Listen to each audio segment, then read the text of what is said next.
Okay, Connor, would you mind just letting me know if you're hearing audio on your computer? Just give me a thumbs up. Great.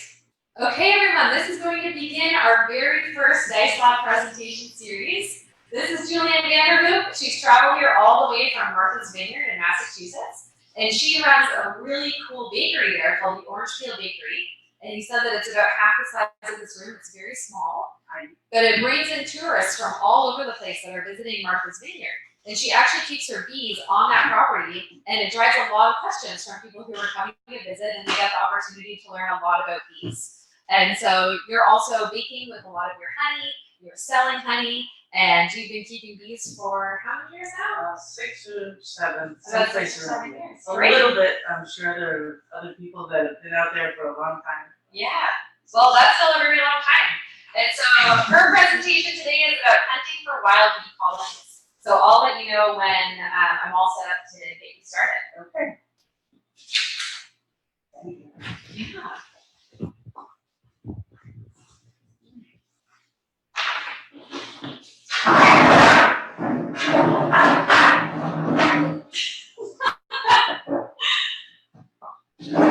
All right, Julianne, whenever you're ready. All right.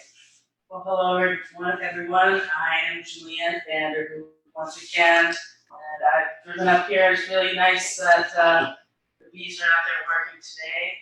I'm chosen to do wild bee hunting as my oral report, and it's a very old pastime. People used to do it for many reasons. It was cultural.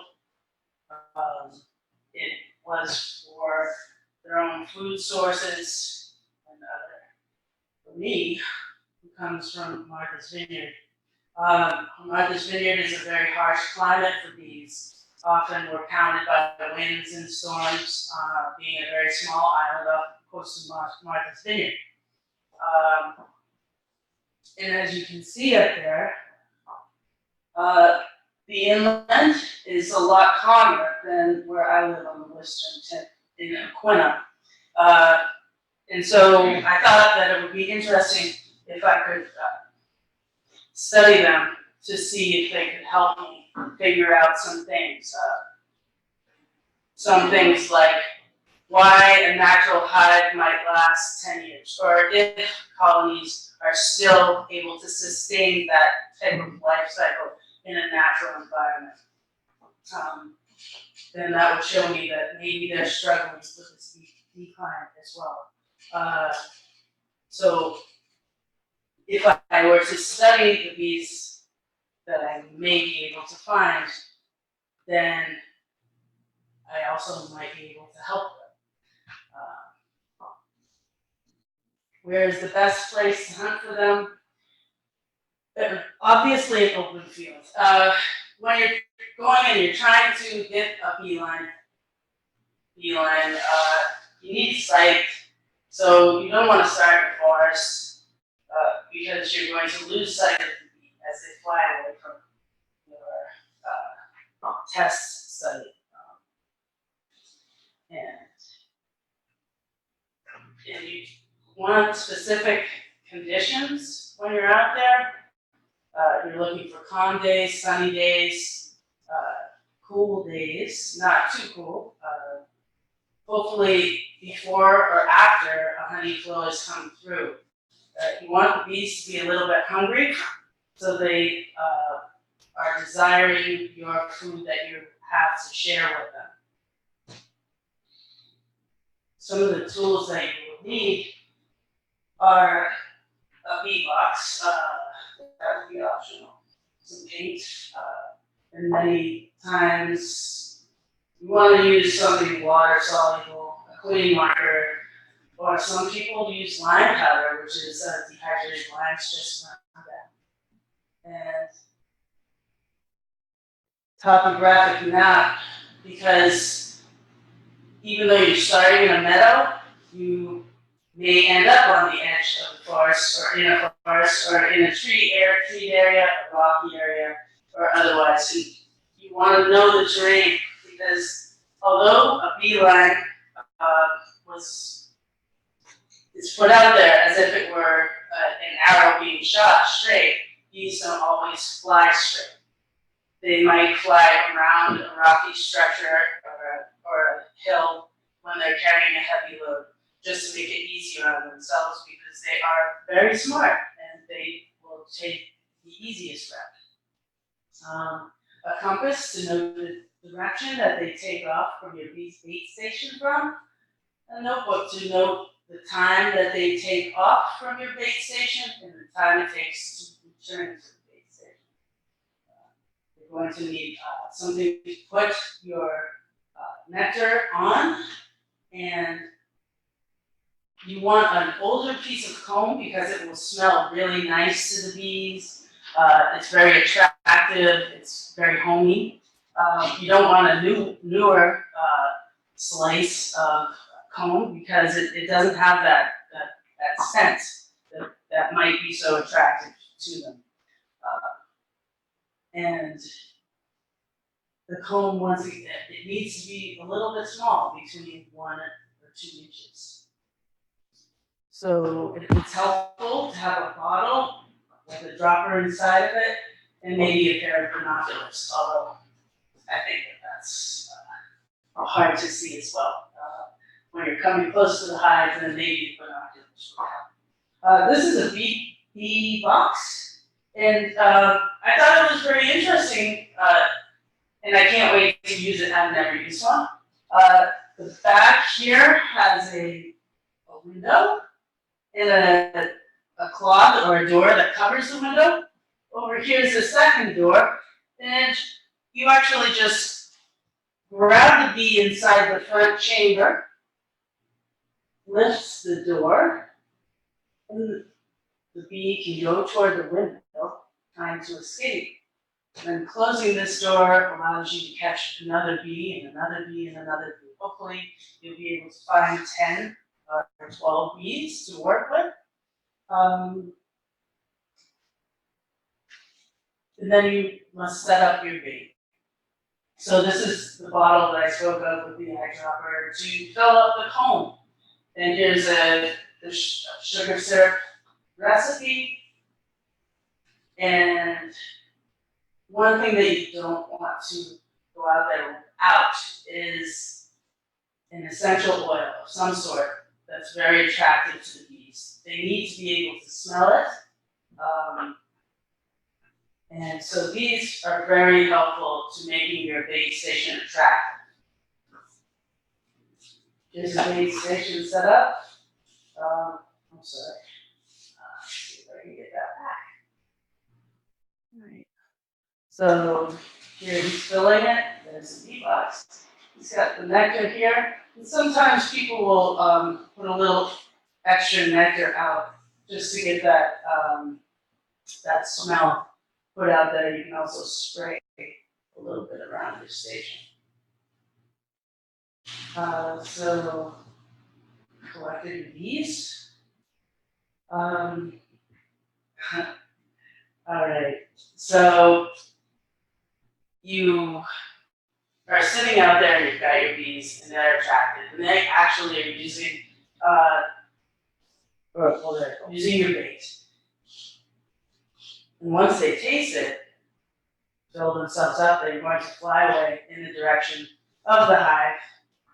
And with your compass, you'll know the direction that they fly. When they first fly away from the comb, they don't just take off and go in a straight line. They will circle around, and that shows you that they're actually checking the environment around your setup, your station, so that they can know how to get back to it. That's really important. You have to be patient when all of this is happening, because it does take a while for the bees to establish this relationship with your bait station.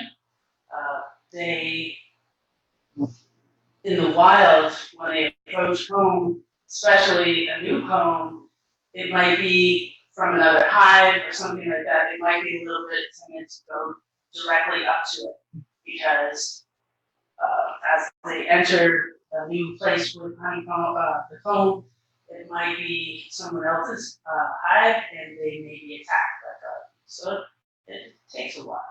Familiarity is really comforting to the bees. So after they go and come back a few times, you can then mark them. And I wanted to make a point with this slide. Marking them is really important to not get on the where the wings attach, because that can delay them when they go to bring the nectar in and unload. And then the workers would have to clean their wings off. It can also affect their wings and their flight. So you want to get right in between on the body, thorax, and on the abdomen. And that's just something marking between this. In time, I think accuracy counts. All right, so let's see, did I miss any of those?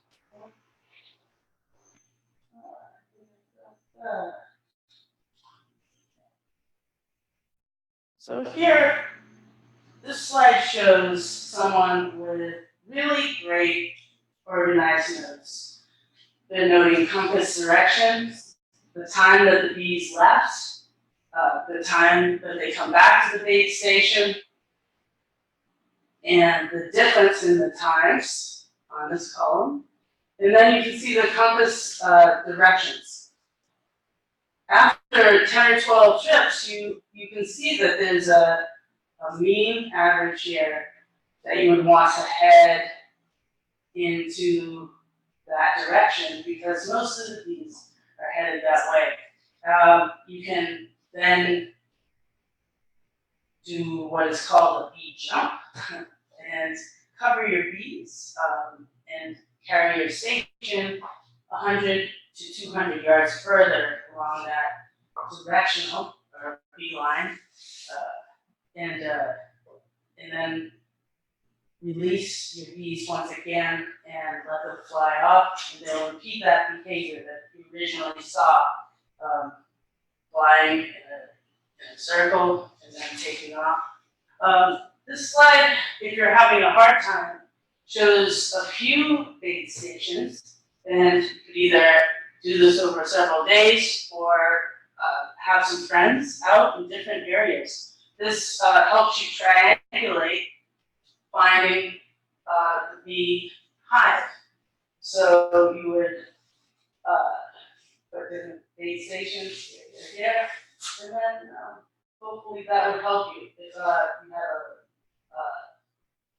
problem finding following the bees. And one thing to note here, also on this map, you can see the water. That's a bees will set up their hives near a water source. So that's a really interesting point. So, got that? Talked about that. Very good. Being creative in your thoughts. Bees don't always hide in trees. Where I'm from, this is clay cliffs, and bees will nest there in the crevices. Sometimes bees are in the wrong place. This is myself the other day on a chimney about 5 miles down the road. This is the hive that I had to extract. And when you're in a natural environment, you find them in trees. You don't want to disturb them. You might want to mark the tree with a placard that you can laminate, put an indelible marker on, maybe your initials, to say, hey, that's the beehive that I found it. That's really cool. But you don't want to disturb the bees in their natural environment, and also that might be somebody else's property. We don't need to disturb natural bees. We can probably get our own ordered in space. And by the way, that's Bob Vila's roof, which is fun. Got a great view. Some of the places that you do find bees, they like to set up facing the sun, south, southeast.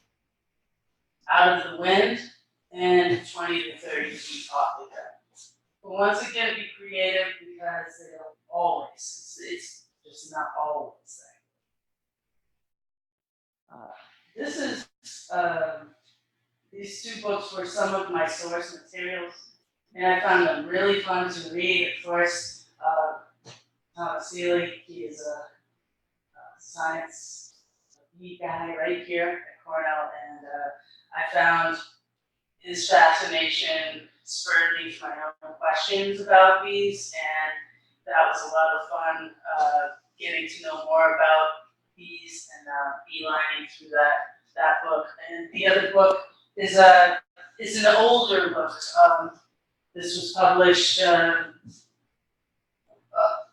bit before this one. And Thomas Seeley refers to Lockhart with his appreciation of bees, and I really like that. Their appreciation of the natural bee world is something that we all should show. So, thank you very much for your attention this evening, and to take it questions.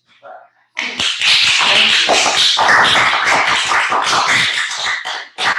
Awesome. Okay, I'm going to start 5 minutes of questions, and I'll ask the first one, and then I can open it up to the audience here. So you briefly mentioned that it's important to keep the timing of how long it takes for the bees to return. Is there some sort of a formula where we can learn how close we are to the nest by keeping the timing for when our bees are returning? Yes, actually, it's a time distance. If you are a quarter of a mile from the hive, then you would be, it would take the bees approximately 3 minutes to go there and return. So you can double that, and that would be 6 minutes or 12 minutes for a mile. So you might start further out, and you'd be at 12 minutes. So that's where the patients would come in. Yeah. Sure. What do you do if you've got bees establishing 2 different bee lines? In other words, you got a bunch of bees, you painted them all pink, and 5 of them are going off to the east, and 5 of them are going off to the west. Do you conclude you have 2 natural hives then? Pick one? It's really interesting because bees don't all, like I said, they don't always do that beeline thing. So it may be that there are 2 different hives. I suppose it would just take possibly triangulation to figure that one out, making sure that they're all I wouldn't do them the same color. I would do them different colors, paint them in different colors, and then when I took a triangulation point to see whether more bees showed up from the east, or if I moved another triangulation point, then more of the red one showed up from the west. So that might be helpful. How long does it take them to orient after you've moved? You've established, you've got some bees, you started, and then you go 100 or 200 yards. How long does it take, or is there a certain amount of time we should be looking, or what happens there? I think that once they understand your nectar source, and that's why I would carry a large bowl with me, since I'm a baker, I have a lot of bowls. And just to cover the bait station and pick them all up, move them. And when I took the top off, then they could thus reorient themselves. But they're never really leaving that station. They're going to come back and look for that because they're already enjoying what you're giving them. So when you move, you take the bees with you, you Yes. not already release them. No. Okay, that makes sense, yeah. So I know you haven't tried bee hunting yourself, but in your readings, do they describe how long you can expect to do this craft? How long does it take to actually find a colony? I think that it could be any place from 3 hours to 3 days. Okay.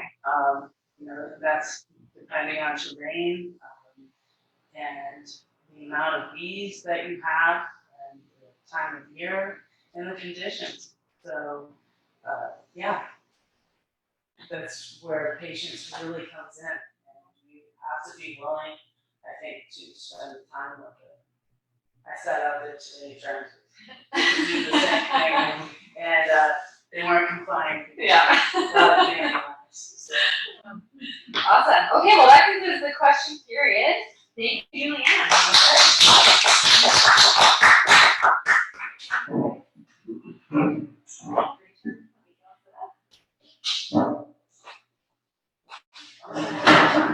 You're great. You have 21 seconds remaining.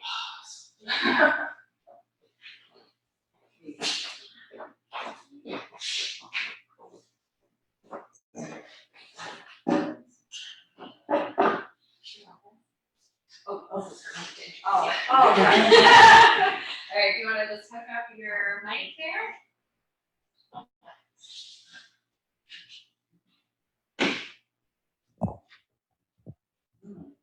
Okay, so when you're using PowerPoint, it is automatically going to present your view, so you'll be able to see your next slide. And if you also wanted to keep track of your time, we can do this restart button. Start you over. Okay, so this is all good. And we have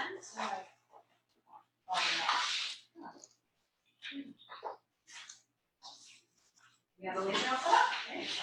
Okay, awesome. So this is Charlene Berry. We've known Charlene for a little bit of time because she came to our cleanroom workshop last year. And she runs a business called North Coast Apiary. And do you run it with your father? That's awesome. A father-daughter business. They specialize in doing clean rearing services, selling honey, and it also has a really big education component of teaching beekeepers. And so you've been keeping bees for a few years now. You have around 10 colonies in your front fair for beer. Yeah. Okay, and I think we're taking a step back in time right now to talk a little bit about prehistoric honey hunting. Yeah. So I'll give you the heads up when you can get started. Okay. Yeah.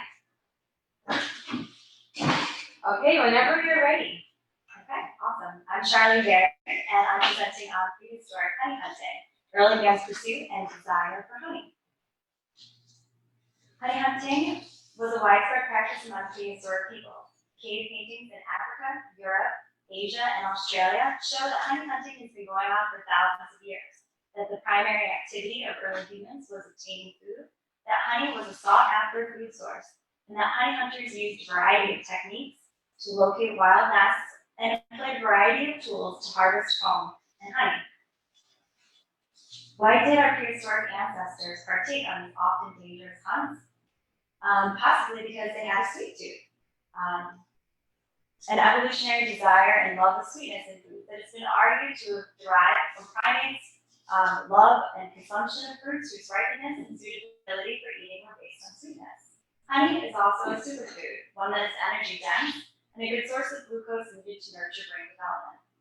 Wild honey also contains traces of bee larvae, adding fat, protein, minerals, and vitamins, making it a valued source of nutrition. We'll never know for sure why people partook on these dangerous hunts, but we do know that it was a widespread practice and that many cultures value honey. Prehistoric honey hunters used primitive tools like bees to make ladders, chop down vines, to make rope, and cut out comb from wild colonies. The ability to find and exploit stone tools may have been an innovation that allowed early humans to outcompete other species. Mastering fire also allowed early humans to smoke out bees like modern people do. Many rock art depictions show hunters working together to harvest honey and comb. The tools they developed and employed evolved locally into the species of bee they were hunting. Prehistoric honey hunting can be broken down by region, and by examining prehistoric art from those areas and honey hunting techniques of indigenous people, we can extrapolate how early humans in those regions found, accessed, and harvested this valuable resource. Honey hunting in Africa has a long, rich history. Most prehistoric art depicting honey hunting is found in Africa, with more than 75 paintings and petroglyphs related to honey hunting and collecting there. Hunters here would have been pillaging from Apis mellifera and also a few species of stingless bees. In sub-Saharan Africa, Apis mellifera evolved to only store honey for short thirds. Nests were typically found in rocks, tropical rainforests, and open woodland, where trees provided forage and nest sites. Bees even made nests in hollow ground.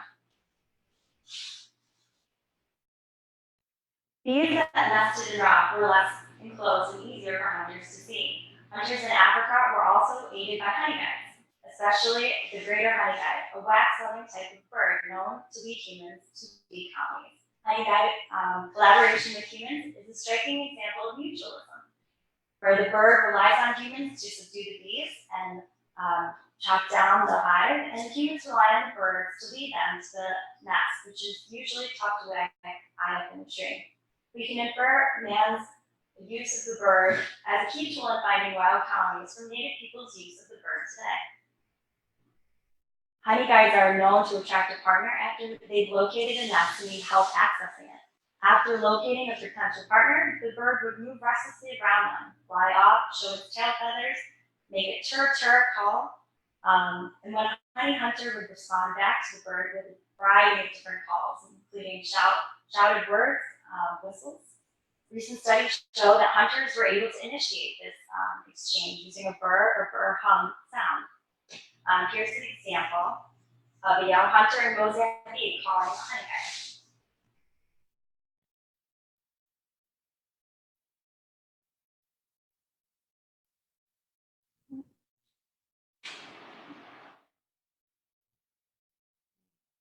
Oh no. And when you turn the volume off for me.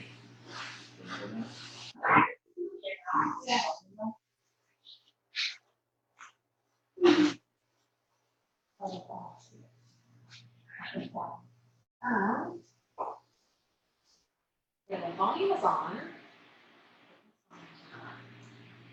Okay. No. Can I play here? Yeah, perhaps.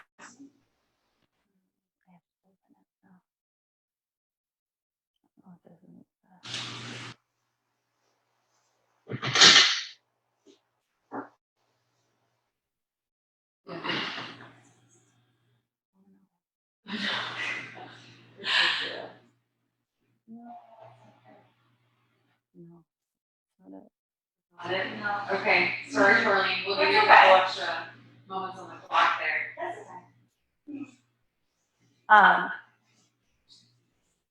So he basically makes it up. A repeated bird call. After the calling the bird, a game similar to follow the leader would begin. A period of reciprocal signaling between bird and hunter would continue as the hunter followed the bird. With high success, this complex communication between bird and human has persisted from prehistoric times. Accessing colonies became easier with the development and use of primitive tools. Many nests in Africa are located high in trees or up in rock cliffs. The Sand people of southern Africa are known to construct wooden structures to overhang cliffs and access nests. A prehistoric sand painting found in the Drakensberg Mountains of South Africa shows a honey hunter climbing up a ladder to access the nest. The use of climbing weights by honey hunters today suggests that spherical stone balls that have been found at prehistoric sites could have been used in a similar fashion. The liana spine was also used to reach nests in jungle trees, similarly to how pygmies in African jungles still use them today. Containers and bags are made from leaves, spines, and animal parts, used to collect, transport, and store honey and comb. Smoke was widely used. Smokers varied on the accessibility of the nest. Handheld smoking sticks were used when nests were more reachable. You can see here an image of a prehistoric rock painting from Zimbabwe where smoke was used by a prehistoric hunter. When nests were high up, strategically placed mounds of brush were lit to create columns of smoke and smoke the bees from below. In some areas, the fuel used incorporated a plant containing an active substance which stupefied the bees so that they were inert while honey was taken. Primitive techniques in Africa also included suffocating bees by plugging up the entrance with mud and also with native plants like cassava that killed the bees more quickly. Prehistoric hunters also used local vegetation to repel and protect themselves while pillaging nests. In Europe, the first evidence of honey collecting and hunting by prehistoric man was found in the cave of the spider near Valencia, Spain in 1924. Rock paintings found that are over 8,000 years old give us insight into what the hunt entailed for man in this region. This Mesolithic painting from the cave of the spider depicts a honey hunter using a ladder to rob a wild bee colony. Another found in eastern Spain depicts a group of hunters leaning a ladder against a large tree and using containers to collect honey and comb. The image of a man tumbling off the ladder also speaks to the dangers and perils early man faced to obtain this valuable resource.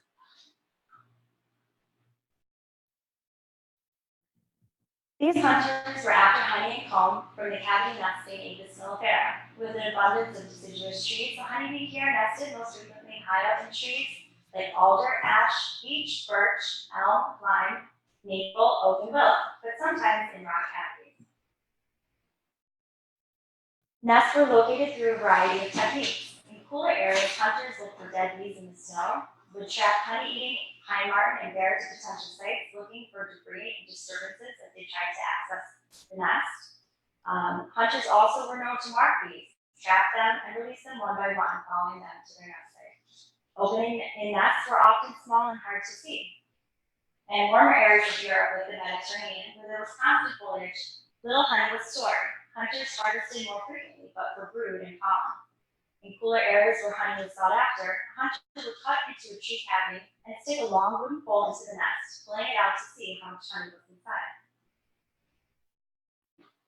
Like in other regions, smoke was used as a tool to pacify the bees. Tinder, grass, fir, animal fat, and tobacco were used as fuel. Nest entrances were plugged with clay and smoked through another hole made in a tree until the bees were quiet or dead. From rock paintings, we know that early men constructed wooden ladders and belts to help climb trees. They used containers made from hollow boards and animal parts like intestine. The development of the axe helped hunters create footholds in trees. It allowed them to even chop down whole limbs and take them back to their shelter where they could easily harvest away from the angry bees. In Asia, prehistoric honey hunters had multiple species of bees to hunt and harvest from, including open nesting bees, Apis dorsata and Apis florae, cavity nesting Apis cerana, and lastly, a number of stingless bees. Apis dorsata would have been the easiest for prehistoric man to locate and the most unproducing, having nests that consisted of one large home in a visibly open area, devoid of vegetation, on sheer cliff walls, near large waterways, and virtually inaccessible to predators. There were few places suitable to support homes spanning 4 to 6 feet across and 3 feet in height. Due to limited sites, finding one typically meant finding many, as hundreds of nests were located in close proximity when the conditions were right. In many areas, they were able to track other honey-loving animals like the Malaysian honey bear. Some even learned to track the bees themselves, following traces of bee droppings on leaves. A prehistoric painting from a rock shelter in western India shows a honey hunter using a long wooden stick to pry honeycomb off inaccessible cliff faces. From the painting, you can see the half-moon comb structure of Apis dorsata. Hunters used bamboo ladders and poles along with smoke sticks. Liana was also used by honey hunters to make ropes and nets if they were lower down from high above. The Gurung tribespeople of Nepal have been collecting honey from the Himalayan cliffs for centuries, and they still rely on primitive techniques. As you can see here, the image of a Gurung honey hunter bears striking resemblance to prehistoric cave art depictions. Smoke was used to pacify bees, commonly piles of brush lit from below to create columns of smoke as seen here. The last region where prehistoric honey hunting occurred is Australia. Aborigines have been bee hunting and collecting from stingless bees for thousands of years. There is archaeological evidence derived from wax figures in rock shelters that the sugarbag bee products have been utilized in northern Australia for at least 4,000 years. The Omalu, or Aboriginal people of northeast Australia, for them the stingless bee hive offered a complete meal, not just a hit of glucose and fructose from liquid honey, but an important carbohydrate with additional protein, fat, and essential minerals from the larvae. Finding these bees in the Australian outback involved looking for small nest cavities, frequently in hollow or dead trees. Anecdotal accounts from indigenous bee hunting methods are described in bush tales, and these include placing a fine hair or grass on a forager, which is used to flag them and follow it back to the nest, sprinkling foragers with flour to make them easier to see, and bee hunters relying on the loud humming sound of a predatory wasp, which hovers outside the nest entrance. Unlike other regions where bees nested in hard-to-reach places and presented significant danger, in Australia, nests were easy to access and the bees stingless, which resulted in honey hunting being a community-wide event, with men, frequently women and children, collecting together. Hunters here used primitive axes like these to tap on tree trunks to see if the trees were hollow, and then also chop them down, or even logs in half to make collection easier. A stick with a frayed end was used to harvest everything from larvae to wax to pollen, and even bees themselves. A prehistoric rock painting from northern Australia depicts a honey hunter in front of the nest holding a short stick that would have been used to break into cells and gain honey. Bark baskets were used for collecting, which took place on site. The sheer number of prehistoric pictorial artwork depicting raids on bees' nests indicates that honey was highly valued, that honey hunting was an important part of prehistoric life, that primitive people used what was around them to effectively find, access, and harvest the highest contents of wild bee nests, which provided hunter-gatherers with a sweet source of calories and nutrition. Many of these practices have prevailed into modern times.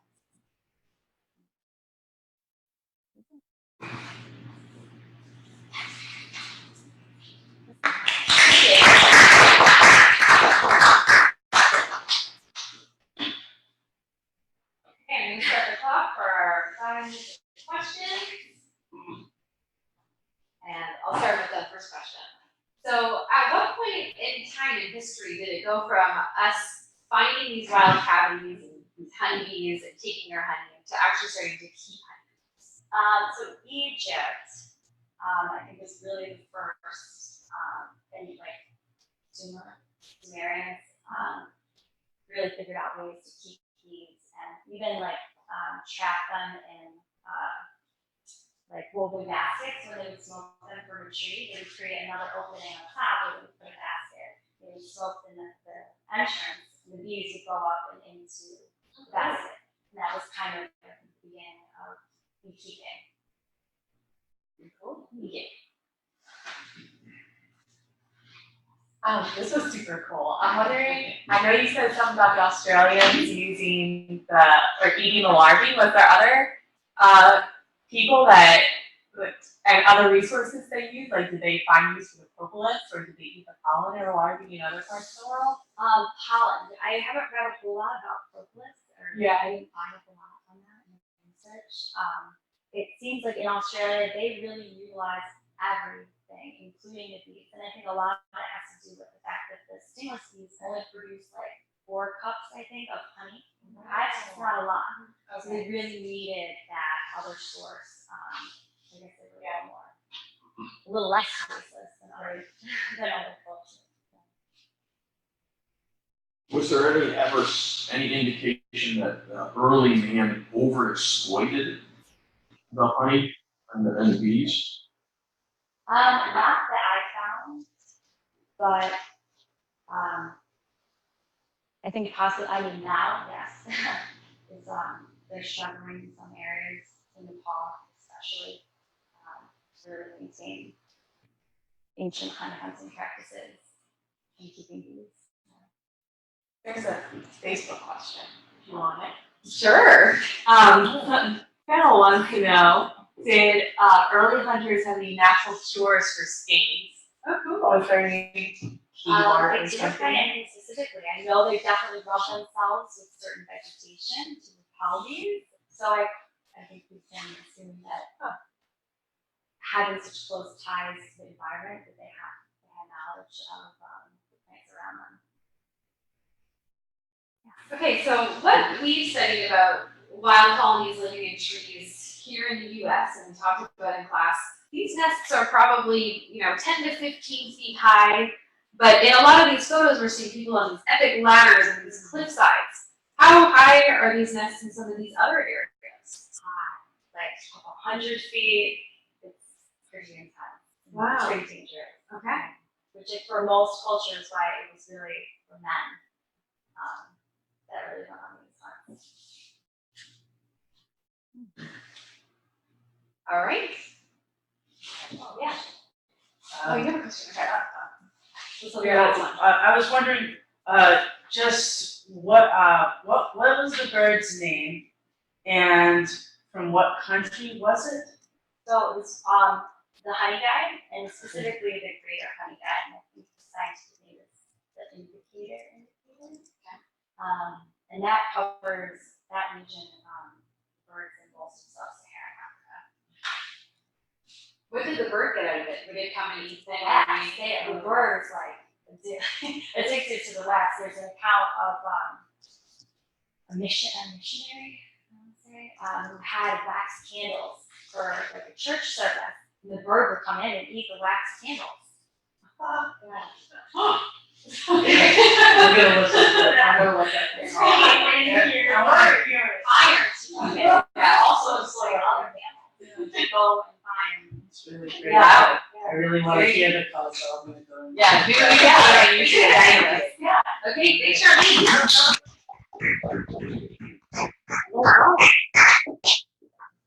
I apologize for that. Maybe you might too. I'll see if I can try to remove that. Okay. Still got the lighter. For jail. Okay.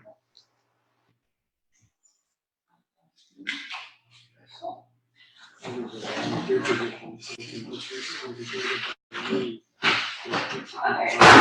know why that line is before. Okay, so we are ready for our final presentation of the night. We have Ron Lindsay here, who is coming from Oswego County in New York, and he's going to be talking about the giant honeybee.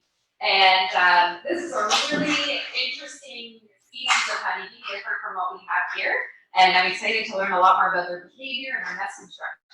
But a little bit about Ronald, we were chatting earlier, and he has been keeping bees for over 20 years, but he admits to being a first-year beekeeper for about 20 years. Until he finally got serious about it around 6 or 7 years ago. And so now he's doing a lot more with his beekeeping, a lot more advanced strategies for beekeeping, and admits that he's more sustainable. So not losing as many colonies, able to recuperate through splits, and so that's fantastic to see. Okay, and so I'll give you the heads up when you can get started. Oh, you know we should make sure that you're able to switch your slides. Perfect. Okay. Thank you, no. Yeah, no problem. I'll wait till she gets started, but, I guess I was a 20-year first-year beekeeper. And, had no support system whatsoever for those 20 years, and watched my 35 hives that I bought for $500 25 years ago diminish from 35 to 1, and then 5-6 years ago decided to get into beekeeping a little more seriously. Yeah. And I was for 20 years. Hello, okay. Are we ready to go now? Go ahead.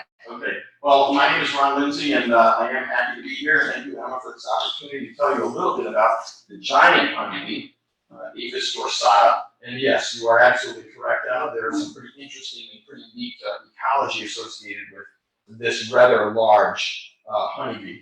Now, the question, of course, is where is this particular honeybee found? It's found on the western side of India, all the way to the southern part of China, and down into Indonesia and the Malaysian countries down in that particular area of the world that you see there. There are indeed 4 subspecies associated with Aphis dorsata.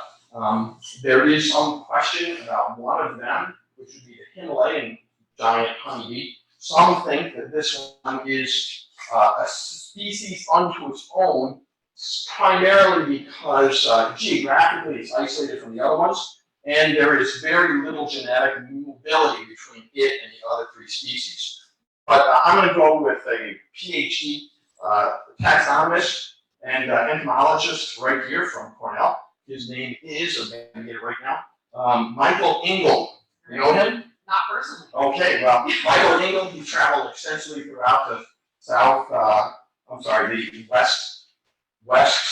west part of Asia, and so he identifies 4 species. Why do we study Apis dorsata? Why do we even take a look at this? Well, first of all, they're big. You see over here on the left hand, they're big, and well, there's another picture of Apis dorsata. And let me move on here. If you take a look at that, they can be up to 2 times the size of our typical European honeybee. Average length of a worker Apis dorsata, or giant honeybee, is about 3 centimeters or 1.2 inches, which is quite large. And the 4-wing span, 4 wings, is about 12 to 15 millimeters. So these bees are big. And in addition to that, they do indeed have some pretty interesting ecology. So we'd like to be able to share some of that as we move through this. How do they compare with the European honeybee? Well, certainly they are social insects. They do indeed have many similar behavioral and physiological traits. They have overlapping generations, cooperative brood care, and reproductive tasks, just like the bees that we're familiar with.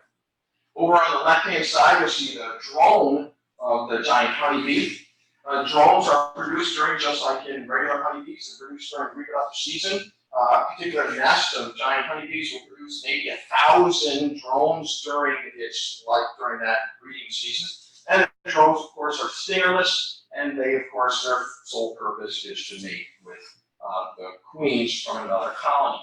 On the right-hand side, you see a worker giant honeybee, and the workers do all of the rest of the stuff that we think of in a normal hive. Cooperative brood care, collecting, foraging, protection, all the associated things associated with that. They do indeed have pollen baskets on their hind legs, just like we do in ours. Things seem to be pretty much just like everything else, except for the fact that they're big. Now, they also have a stinger, modified ovipositor, just like our honeybees. But that particular stinger on a giant honeybee can be upwards of 3 millimeters. So think about getting stung by that puppy.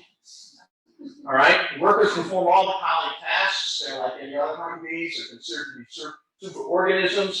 The colony primarily reproduces through swarming, just like what we're familiar with.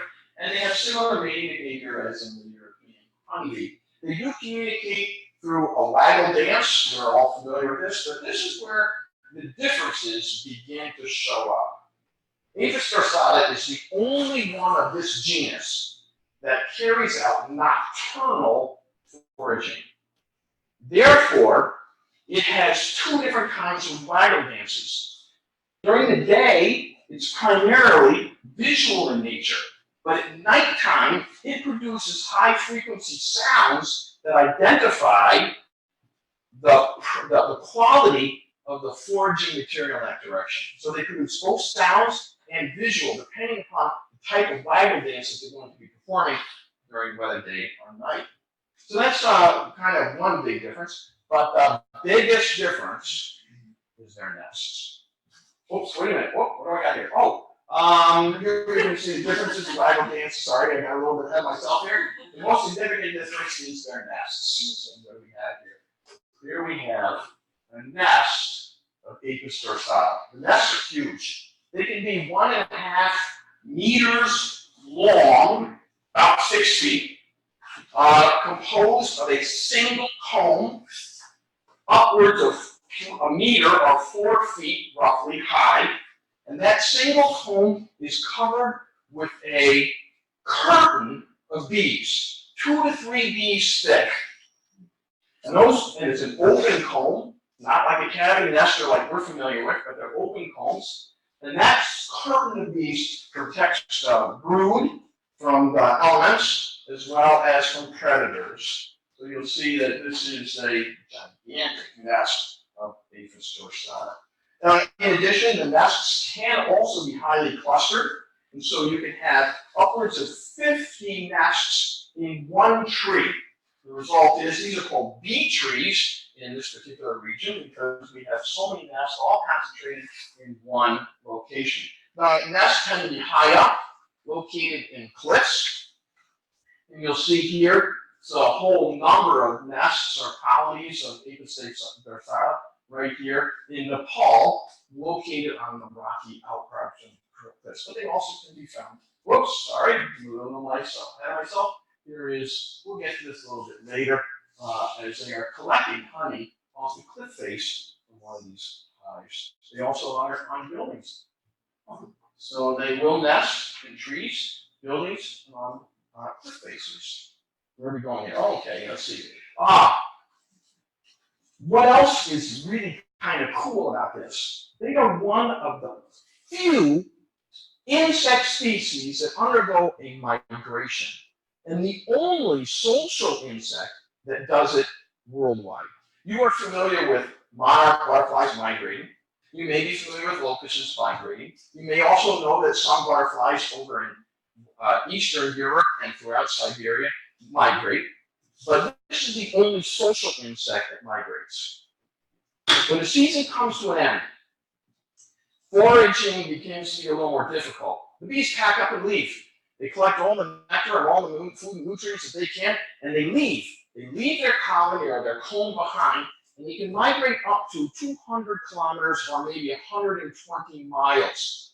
And as they move from usually upper slopes down to the lower parts, they move kind of in conjunction with the monsoon season, down towards the shore, or in the monsoon areas, there's more flowers, there's more foraging opportunities, and as a result, they move. And then as they move along, they stop at combless clusters called bivouacs, where they recharge their nutrients, and they recharge stuff so that when they finally arrive at the new nest site, they have nutrients to be able to produce a whole new comb.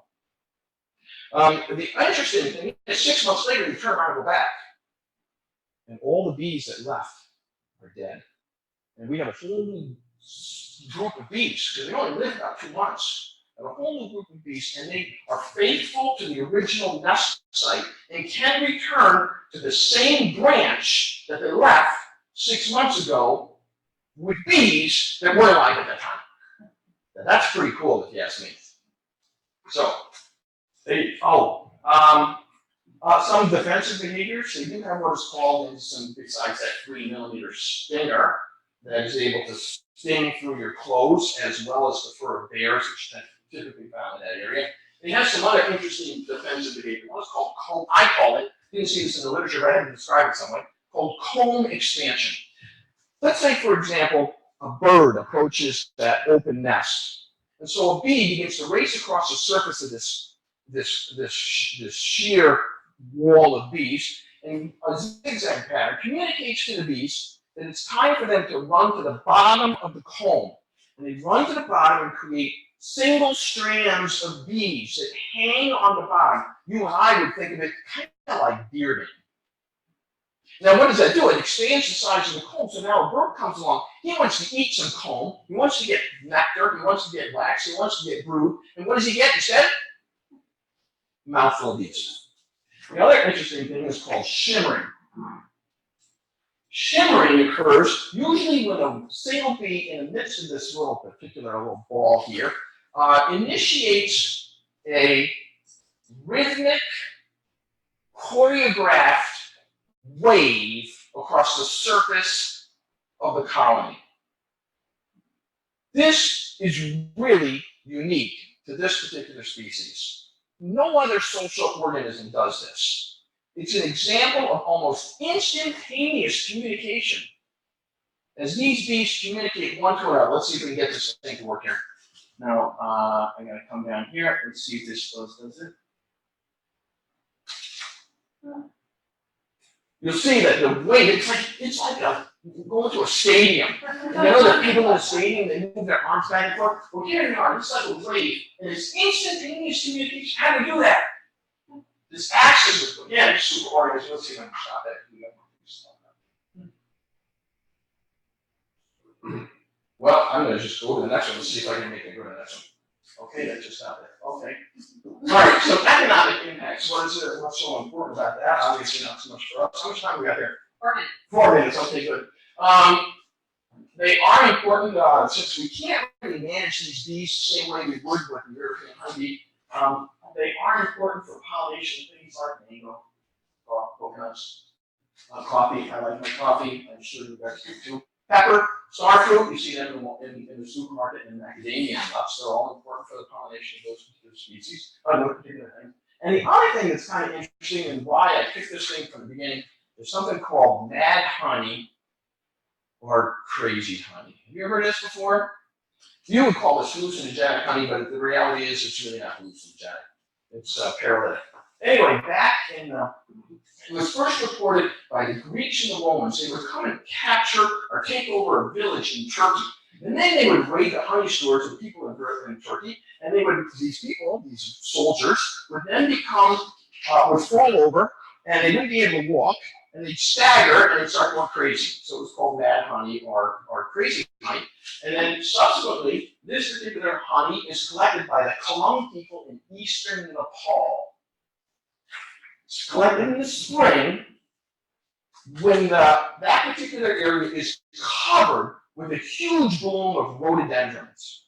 And so when they collect the honey, the nectar then contains a number of two different toxins found in the honey that causes this paralytic neural problems. So anyway, if you haven't ever had a chance to see this, you should go on YouTube and watch this. The Last Honey Hunter behind the scenes. It's a National Geographic special. It's only about 15 minutes long. You go watch it. It's really cool. All right? There are two main toxins in the group. One's called diterpenoids, and the other one is parazolinidine. And they are the two toxins. And you might have heard me say rhododendron. I said, wait a minute, now what about us? We got rhododendrons right here in New York State. I don't know, you might have one planted at your house. Do I have to worry about that? Well, there are 5 plants in the United States that produces the same diterpenoids, 5 of them. 4 of them are out west. One of them is right here in the Northeast, called mountain laurel. I mean, you have mountain laurel around here. That produces this toxin right here, the diterpenoids. Do we have to worry about it? No. Why? Because the concentration is so low. Don't worry about it. Enjoy your mountain laurels and the rhododendrons. It's poison. Okay? And lastly, here's a couple pictures. We'll go through this fairly quickly. Here they are in Nepal collecting that honey. And here they are once again on rope ladders. Go watch the video, it's really cool. And should we conserve in America? No, we're not. And lastly, there's also, as I wrap this up, the giant honeybee is the host of a mite that's called Prolapsia mite. Trophilaps mite. That's a genus name. Trophilaps? Trophilaps. It is a genus name, has a number of different species, and it causes devastating problems in an expanding area. It does not normally attack our European honeybees, except for 2 species. And as a result, Australia has mandated a number of different quarantines, and we as beekeepers need to be vigilant in our raising and in our proper pest management, because this represents a reservoir of potential diseases that we might see in our hives years and years down the road. So I hope that was interesting. Between migration and all the rest of that stuff, I hope that was an interesting thing. Do you have any questions?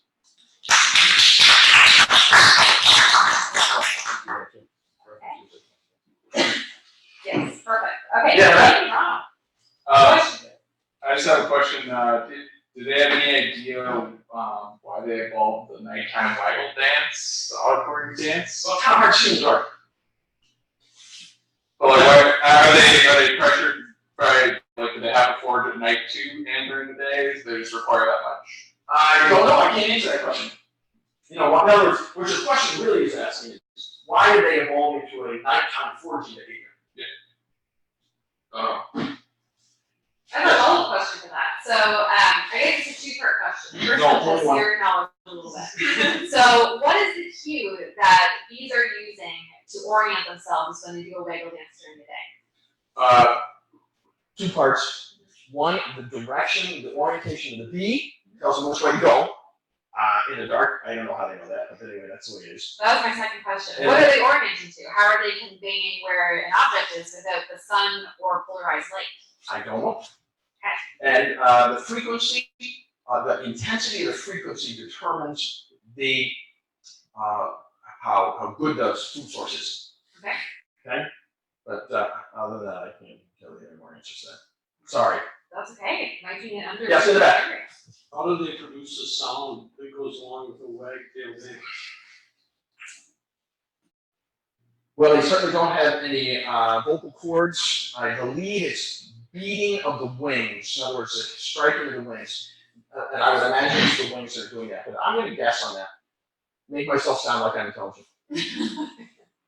More questions. Right here.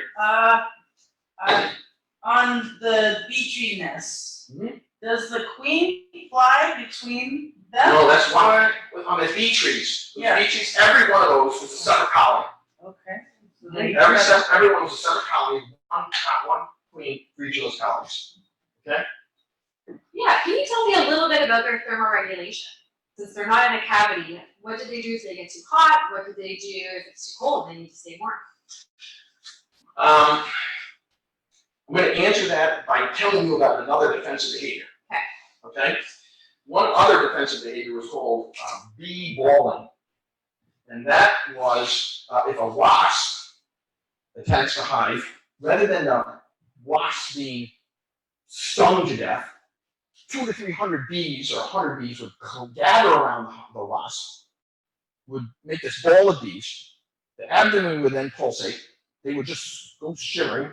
The inside of the ball, temperature would rise to about 40 degrees C. Kill the wasp.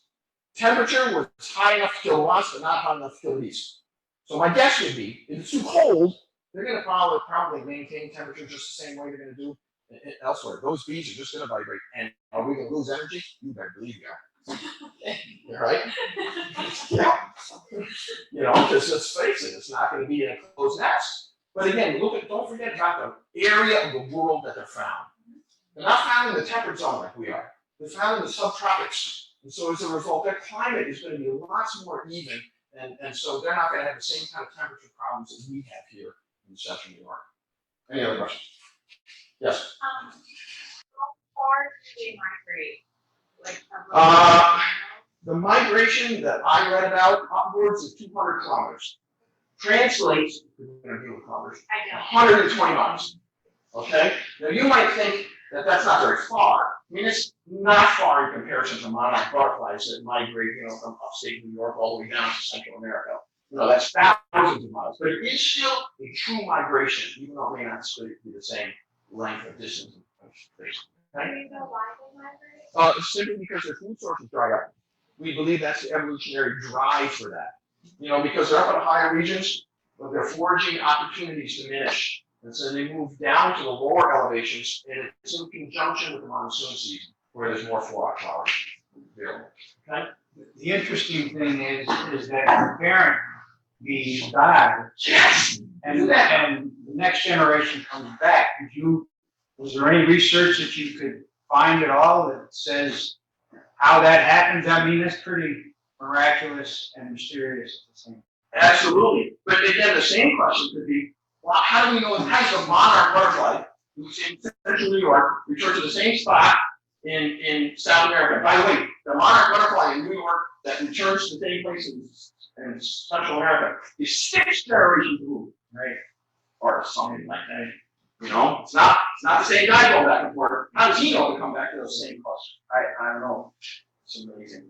Well, I know there's a lot of geese, ducks that migrate, and it's amazing how they can come back to the exact same nesting spot after.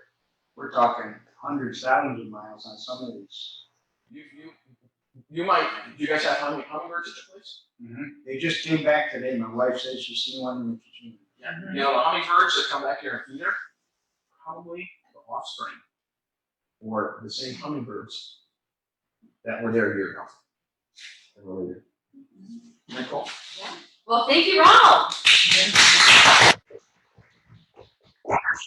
Great. So that concludes our first night. That was a great round of presentations. We covered a lot of different topics in this hour or so.